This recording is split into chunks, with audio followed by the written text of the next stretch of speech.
ఆ పేరు వెచ్చని కిరణం, పలికేటి పెదవులు మధురం, సూర్యుడే నీవనుకున్నా సరి కాదులే.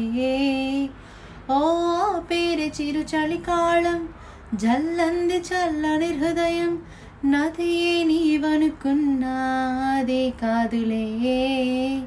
కదలని ఆ శిల కాదు, బెదిరించే పులి కాదు, ఆ పేరిక ఏదైనా అది మరు పేరే కాదు, నా పేరుతో చేరే పేరేనే చెప్పనా. నీ పేరే తెలియదుగా, నేను పిలవగలేను కదా, నే నీతో పేరినా నీకే తెలియదుగా. ఆ పేరే విననోళ్ళు మరి ఎవ్వరు లేరు కదా, ఆ పేరుకు